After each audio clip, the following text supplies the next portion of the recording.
Hello दोस्तों, स्वागत है आप लोगों का अपने यूट्यूब परिवार अरुण अकेडमी में। आज की क्लास में हम लोग पढ़ेंगे उपराष्ट्रपति, जो बहुत ही इम्पोर्टेंट टॉपिक है। इससे पहले राष्ट्रपति पढ़ा दिए हैं दोस्तों, अगर नहीं देखें तो जाकर प्लेलिस्ट में देख सकते हैं, क्योंकि भाग 5 के अंतर्गत राष्ट्रपति भी आता है और उपराष्ट्रपति भी आता है। और अनुच्छेद 63 से 69 का प्रावधान इसमें दिया गया है। किसका दोस्तों? तो उपराष्ट्रपति का। चलते हैं, स्टार्ट करते हैं, बिल्कुल देरी नहीं करते हैं। देखिए, उपराष्ट्रपति उपराष्ट्रपति भारत का दूसरा सबसे बड़ा संवैधानिक पद है। तो भारत का दूसरा सबसे बड़ा संवैधानिक पद कौन है दोस्तों? उपराष्ट्रपति है। संविधान में उपराष्ट्रपति से संबंधित प्रावधान अमेरिका के संविधान से लिया गया है। तो अमेरिका के संविधान से दोस्तों उपराष्ट्रपति से संबंधित प्रावधान लिया गया है। बहुत ही इंपॉर्टेंट पॉइंट है, याद रखिएगा। भाग 5 में इसका प्रावधान किया गया है। तो भाग 5 में राष्ट्रपति भी है, भाग 5 में उपराष्ट्रपति भी है। तो जाकर आप लोग भाग 5 राष्ट्रपति भी देख सकते हैं, उनका भी अनुच्छेद पढ़ा दिया गया है। अनुच्छेद 63 से 69 में किसका प्रावधान किया गया है? तो उपराष्ट्रपति का अनुच्छेद भाग याद रखिएगा आप लोग। तो देख लेते हैं, चलते हैं एक एक करके अनुच्छेद इनके बारे में, उपराष्ट्रपति के बारे में जो है बहुत ही शानदार तरीके से देखेंगे। तो देखिए, अनुच्छेद 63 में क्या कहता है? भारत का एक उपराष्ट्रपति होगा। तो भारत का एक उपराष्ट्रपति होगा, किस अनुच्छेद में है? तो अनुच्छेद 63 में दिया गया है। अनुच्छेद 64 क्या कहता है? कि भारत का उपराष्ट्रपति राज्यसभा का पदेन सभापति होगा। तो दोस्तों, भारत के उपराष्ट्रपति के पद के लिए इनको वेतन नहीं दिया जाता है। ये राज्यसभा के पदेन सभापति होने के कारण इनको वेतन दिया जाता है। उपराष्ट्रपति के पद के वेतन दोस्तों इनको नहीं दिया जाता है। तो दोस्तों, इनका वेतन भी याद रखिएगा कि उपराष्ट्रपति का वेतन कितना है? 4 लाख रुपए। दोस्तों, 4 लाख रुपए इनको प्रति मंथ मिलता है और राष्ट्रपति को 5 लाख रुपए। तो याद रखिएगा, राष्ट्रपति को कितना रुपए मंथली मिलता है? तो 5 लाख, और उपराष्ट्रपति को 4 लाख। ये बहुत ही इंपॉर्टेंट है, डायरेक्ट वेतन भी पूछ लेता है। उपराष्ट्रपति संसद के किसी भी सदन का सदस्य नहीं होता है, याद रखिएगा, ना लोकसभा ना राज्यसभा का। ये उपराष्ट्रपति किसी भी संसद के किसी भी सदन का सदस्य नहीं होता है। अनुच्छेद 65 क्या कह रहा है दोस्तों? राष्ट्रपति की अनुपस्थिति में उपराष्ट्रपति कार्यवाहक राष्ट्रपति होता है। जब राष्ट्रपति की पद दोस्तों खाली हो जाता है तो उसका पद कौन करता है? उपराष्ट्रपति देखता है दोस्तों, और राष्ट्रपति के रूप में देखता है, ना कि उपराष्ट्रपति के पद के रूप में। तो याद रखिएगा, कितने महीने तक? 6 महीने तक दोस्तों राष्ट्रपति के पद खाली रहने पर उपराष्ट्रपति कार्यवाहक राष्ट्रपति के रूप में कार्य करता है। उपराष्ट्रपति को राष्ट्रपति के रूप में कार्य करने की अधिकतम अवधि कितनी है? तो 6 महीने की अधिकतम अवधि दोस्तों है।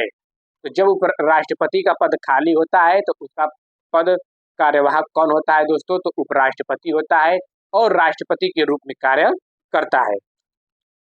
जितने भी वेतन मिलते हैं तो वो उपराष्ट्रपति को ही मिलता है। राष्ट्रपति के जितने वेतन रहते हैं, माने 6 महीने तक रहेंगे, 6 महीने तक रहेंगे तो 5 लाख रुपए अगर वेतन इनको है राष्ट्रपति का, तो उनका वेतन जितना रहेगा जोड़कर राष्ट्रपति के हिसाब से उपराष्ट्रपति को दिया जाएगा, क्योंकि वो राष्ट्रपति के तौर पे कार्यवाहक होते हैं। तो याद रखिएगा, अनुच्छेद 66 क्या कहता है? उपराष्ट्रपति पद की योग्यता और निर्वाचन से संबंधित प्रावधान। तो उपराष्ट्रपति जो पद होता है उसकी योग्यता और उसके निर्वाचन से संबंधित किस अनुच्छेद में दिया गया है? तो अनुच्छेद 66 में दोस्तों। तो चलते हैं, योग्यता देख लेते हैं, फिर उसके बाद से इसकी निर्वाचन देखेंगे। तो योग्यता क्या कहता है? उपराष्ट्रपति पद की योग्यता, यह भारत का नागरिक हो, 35 वर्ष की आयु पूरी कर चुका हो, मतलब कम से कम 35 वर्ष का आयु पूरी कर लेगा तभी उपराष्ट्रपति पद की योग्यता के लिए नामांकित होंगे। तो राज्यसभा का सदस्य निर्वाचित होने के योग्य हो, निर्वाचन के समय किसी प्रकार के लाभ के पद पर न हो, यानी किसी भी सरकारी नौकरी वोकरी न करते हो। 15,000 रुपये जमानत राशि देनी पड़ेगी, यानी कि एक सिक्योरिटी के तौर पर देख लीजिए, वही है 15,000 रुपये जमानत राशि देनी होगी। दोस्तों, राष्ट्रपति जब हम लोग पढ़े थे तो उसमें हम लोग प्रस्तावक और अनुमोदक भी पढ़े थे। तो राष्ट्रपति के लिए 50 प्रस्तावक और 50 अनुमोदक पढ़े थे हम लोग, लेकिन उपराष्ट्रपति के लिए 20 प्रस्तावक और 20 अनुमोदक चाहिए। तो प्रस्तावक अनुमोदक होते क्या है दोस्तों? जब ये क्या करते हैं इनके संसद में दोस्तों, कम से कम इनको क्या चाहिए, 20 प्रस्तावक मतलब 20 लोग चाहिए संसद के, ऐसे लोग जो मतलब 20 लोग जाकर कहें कि नहीं ये उपराष्ट्रपति पद के लिए सही है। और अनुमोदक वो है कि जो लिखित तौर पे दे, मतलब वो 20 प्रस्तावक जो इनके पक्ष में उपराष्ट्रपति के हैं, तो वही 20 प्रस्तावक नहीं होने चाहिए अलग से 20, यानी कि इनके पास कितने संसद कितने लोग होने चाहिए, तो 40, 20 प्रस्तावक के रूप में और 20 अनुमोदक के रूप में। जब राष्ट्रपति पढ़े थे तो उसमें 50 प्रस्तावक चाहिए था और 50 अनुमोदक चाहिए था, और उपराष्ट्रपति में 20 प्रस्तावक और 20 अनुमोदक है। तो आप लोग ये याद रखिएगा। उपराष्ट्रपति निर्वाचन दोस्तों हम लोग देख लेते हैं। देखिए, उपराष्ट्रपति का निर्वाचन संसद के दोनों सदनों के सदस्यों के द्वारा एकल संक्रमणी मत पद्धति द्वारा किया जाता है। तो एकल संक्रमणी मत पद्धति होता क्या है, जैसे कि अपने लोग अपने के लिए चुनते हैं, तो जैसे जैसे एक दो तीन कॉलम में बांटे रहेंगे, जैसे कि 1 2 3 कॉलम में बांटे रहेंगे, जिस जिस संख्या को 1 या 2 3 जिस जिस संख्या अपने अपने लोग को चुनेंगे, और जिसकी संख्या कम होती जाएगी तो वो हटते चले जाएंगे, जिसकी संख्या कम होती जाएगी वो हटते चले जाएंगे। तो वही है कि उपराष्ट्रपति का निर्वाचन संसद के दोनों सदनों के सदस्यों के द्वारा एकल संक्रमणी मत पद्धति द्वारा किया जाता है। याद रखिएगा, किसके? एकल संक्रमणी मत पद्धति के द्वारा। और इसमें लोकसभा के सभी सदस्य होते हैं और राज्यसभा के सभी सदस्य होते हैं। यहाँ पे जस्ट क्या है कि संसद के दोनों सदनों यानी कि लोकसभा और राज्यसभा दोस्तों। तो यहाँ पे एक आप लोग को गौर करने वाली बात है दोस्तों, गौर कीजिएगा। देखिए, जब राष्ट्रपति के लिए हम लोग पढ़े थे तो लोकसभा के निर्वाचित सदस्य था और राज्यसभा के निर्वाचित सदस्य था। तो याद रखिएगा, यहाँ पे लोकसभा के सभी सदस्य और राज्यसभा के सभी सदस्य। लोकसभा के निर्वाचित सदस्य उसमें होते हैं कि जो जनता के द्वारा चुन कर जाते हैं, तो वो राष्ट्रपति के चुनाव में भाग लेते हैं। और राज्यसभा में क्या होता है कि लोकसभा के सदस्य और राज्यसभा सदस्य, मान लीजिए जैसे राष्ट्रपति, ये 2 एंग्लो इंडियन और 12 लोग को राष्ट्रपति मनोनीत करता है, किसमें? लोकसभा में। राज्यसभा में मान लीजिए लोकसभा में तो ये पहले 2 एंग्लो इंडियन मनोनीत करता था, लेकिन 104वें संविधान संशोधन के तहत ये पद खत्म कर दिया गया है। अगर लोकसभा नहीं देखें तो जाकर देखिएगा, बहुत शानदार तरीके से बताया गया है दोस्तों कि कैसे पद हटा दिया गया है, कि संविधान संशोधन के तहत कितने मनोनीत करता है, बहुत डिटेल में अच्छी तरह पढ़ाया गया है। तो राज्यसभा, तो राष्ट्रपति लोकसभा राज्यसभा में ये सब मनोनीत करते हैं। राज्यसभा में जो 12 सदस्य मनोनीत करते हैं, तो ये 12 सदस्य राष्ट्रपति में भाग नहीं लेते हैं। इसलिए नहीं लेते हैं कि मान लीजिए राष्ट्रपति का जब चुनाव होगा तो यही 12 सदस्य राष्ट्रपति ही मनोनीत तो करते हैं, तो शायद ये क्या करेंगे, राष्ट्रपति को ही अपना मत दे दें, इसलिए इनको भाग नहीं लेते हैं राष्ट्रपति के चुनाव में। लेकिन यहाँ पे लोकसभा राज्यसभा में ये भाग यही लेते हैं दोस्तों।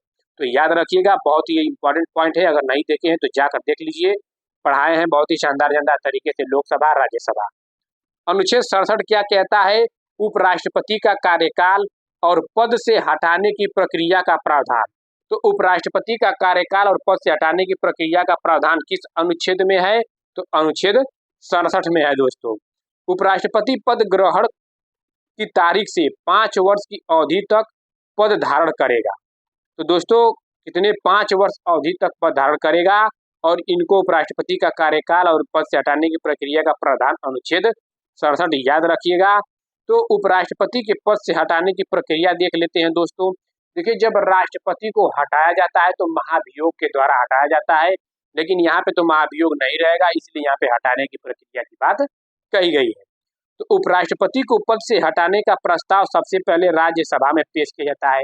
देखिए, जब राष्ट्रपति को हटाते हैं तो वो संसद के किसी भी सदन में, यानी कि लोकसभा राज्यसभा में किसी में, चाहे पहले राज्यसभा में चाहे पहले लोकसभा में, क्या प्रस्ताव हम लोग पेश कर सकते हैं राष्ट्रपति को हटाने के संबंध में दोस्तों। तो राज्यसभा में, यहाँ उपराष्ट्रपति में क्या है, जब उपराष्ट्रपति को जब आप हटाएंगे तो पहले राज्यसभा में ही पेश करेंगे, ना कि लोकसभा में, क्योंकि राज्यसभा में ही उपराष्ट्रपति सभापति होता है। तो राष्ट्रपति को चाहे पहले लोकसभा में पेश करिए चाहे राज्यसभा में पेश करिए, उसमें कोई ये प्रावधान नहीं है कि पहले किसमें पेश किया जाए। लेकिन उपराष्ट्रपति को सबसे पहले राज्यसभा में ही पेश किया जाता है इसके पद से हटाने का प्रस्ताव को, जिस पर राज्यसभा के 1/4 सदस्यों के हस्ताक्षर, कितने 1/4 सदस्यों के हस्ताक्षर होने चाहिए और उपराष्ट्रपति को पद से हटाने से 14 दिन पहले उन्हें सूचना देना आवश्यक। कितने दिन पहले उपराष्ट्रपति को सूचना देना है दोस्तों? तो 14 दिन पहले। राज्यसभा अगर अपने तत्कालिक सदस्य संख्या से प्रस्ताव को पारित कर दे और उसके बाद लोकसभा की सहमति हो, तब उपराष्ट्रपति को उसके पद से हटाया जा सकता है। तो अनुच्छेद 68 क्या कह रहा है दोस्तों? उपराष्ट्रपति का पद रिक्त होने पर चुनाव शीघ्र कराया जाए। दोस्तों इसमें क्या है कि अगर उपराष्ट्रपति का पद रिक्त हो जा रहा है तो इसमें ये नहीं है कि 6 महीने या 1 साल, मतलब इतने प्रावधान दिया गया है, नहीं।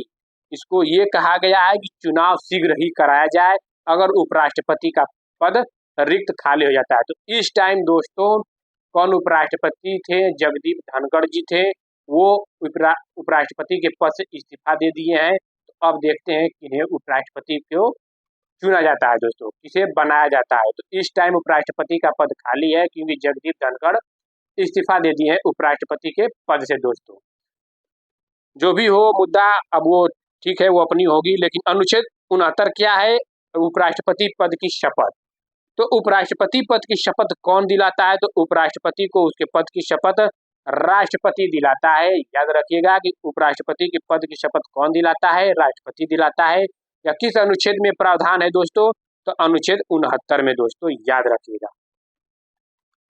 और राष्ट्रपति का दोस्तों वेतन याद रखिएगा 5 लाख, उपराष्ट्रपति का वेतन याद रखिएगा 4 लाख रुपए।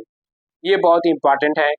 आई होप दोस्तों आप लोग को वीडियो अच्छा लगा। अगर अच्छा लगा हो तो चैनल को लाइक, सब्सक्राइब, शेयर, कमेंट कर दीजिए जिससे हमें मोटिवेट मिलता रहे। और हाँ दोस्तों, आप लोग का बहुत बहुत धन्यवाद।